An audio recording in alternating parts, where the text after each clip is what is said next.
नमस्कार दोस्तों, मैं हूं डॉक्टर मुकेश चौहान और आप देख रहे हो मेरा यूट्यूब चैनल ऑलमोस्ट ट्रैवलर। तो मैं हूं मध्य प्रदेश के सांची में, और सांची बड़हेटे साइट है। और ये सांची में लगातार 3 साल से मेरा तीसरा साल है। दिसंबर के महीने में जो मैं सांची आ रहा हूं, हैट्रिक है। तो अंदर चलते हैं और दिखाता हूं मैं एक बार फिर से आपको सांची के बौद्ध स्तूप। तो जो मेन स्तूप है वो ये वाला है, और इसमें गौतम बुद्ध की अस्थियां रखी हुई हैं। और इसके 4 गेट हैं, ये देखोगे। एक गेट इस साइड है, और ज़बरदस्त इस गेट पे काम हो रखा है। और एक गेट मैं दिखाऊंगा वो इस साइड है। और ये जो गेट है ना, ये जो 200 के नोट पे जो फोटो बना हुआ है इस गेट का है, वो भी मैं आपको भी दिखाता हूँ।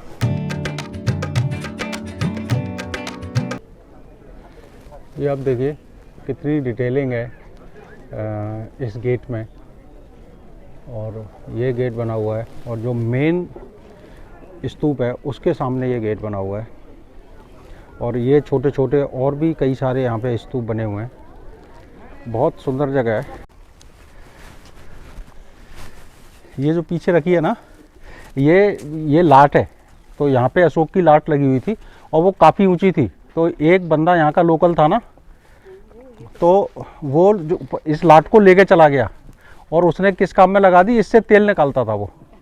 फिर बाद में गवर्नमेंट को पता चली, वो लेके आए। लेकिन इसके 3 टुकड़े हो गए। 3 टुकड़ों में 2 टुकड़े यहाँ पे हैं, 1 टुकड़ा गायब है, पता नहीं कहाँ है। ये जो एक मंदिर है, और इस पे बिल्कुल फ्लैट छत है, और ये गुप्तकालीन है। गुप्तकाल में इसी तरीके के बनाए जाते थे मंदिर। और इसी तरीके के मंदिर अगर आप मेरी ललितपुर वाली सीरीज़ में देखोगे, क्योंकि ललितपुर पूरा गुप्तकालीन है, उस सीरीज़ में अगर आप देखोगे तो इसी टाइप के मंदिर हैं सारे। तो ये कंफर्म करता है कि ये गुप्तकालीन मंदिर है।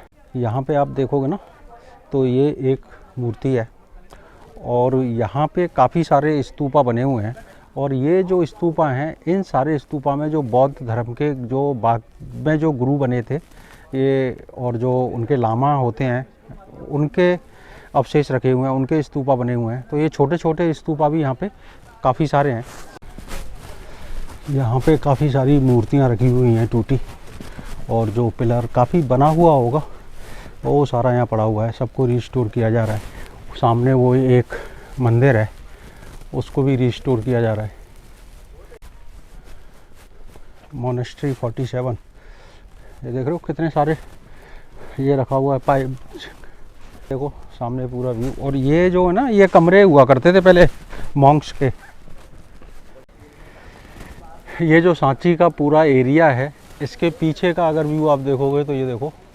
और ये जो पीछे दिख रही है बेतवा रिवर, ये बेतवा रिवर का सीन है। ये बेतवा रिवर है, बिल्कुल जो सांची के बौद्ध स्तूप है उनके पीछे से निकल के जा रही है बेतवा रिवर।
ये जो आप देख रहे हो ना, ये यहाँ का हॉस्टल है। और यहाँ पे जो मॉन्क्स थे वो रहा करते थे, और ये उनके पूरे पानी का अरेंजमेंट है। यहाँ पे पानी का स्टॉक किया जाता था, क्योंकि ये पूरा पहाड़ी एरिया है और कम बारिश वाला एरिया है, तो यहाँ पानी का भी स्टॉक होता था। ये यहाँ पे एक बौद्ध का मंदिर है, मूर्ति है इसके अंदर। चेतीयगिरी बिहार नमो बुद्धाय। और यहीं से ये गेट है। ये गेट जनरली स्टाफ के लिए है, टूरिस्ट के लिए गेट आगे है। तो बौद्ध स्तूप हैं वो हमने एक्सप्लोर कर लिए हैं, और अब हम यहाँ से निकलेंगे और अब हम जाएंगे उदयगिरी। उदयगिरी केव्स, उदयगिरी में भी बड़ी प्राचीन गुफाएं हैं और उन गुफाओं के अंदर मूर्तियां बनी हुई हैं। और मैंने पहले भी ब्लॉग डाला हुआ है एक उदयगिरी का, लेकिन अब आए तो थोड़ा सा फिर से दिखाएंगे एक बार।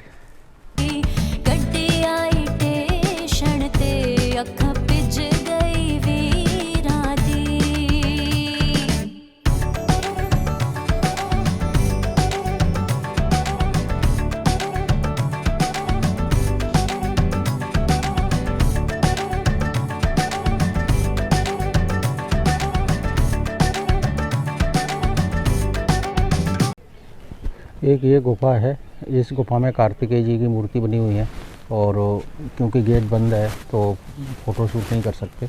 और एक सामने ये गुफा बनी हुई है, इस गुफा के अंदर दो मूर्तियां हैं, तो एक सारंगी बजा रही है, एक बीड़ा बजा रही है, तो इसको बीड़ा गुफा के नाम से जानते हैं यहाँ पे।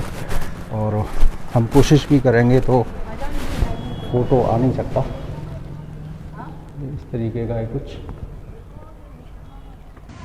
एक एक केव आई हैं और पत्थर के ऊपर ही बनी हुई हैं। अंदर जो गुफा के अंदर की जो चित्रकला है वो सारी ताले के अंदर बंद है। और एक गुफा यहाँ पे है, ये बाहर पत्थर के ऊपर ही उकेर उकेर के इन्होंने मूर्तियाँ बनाई हुई हैं।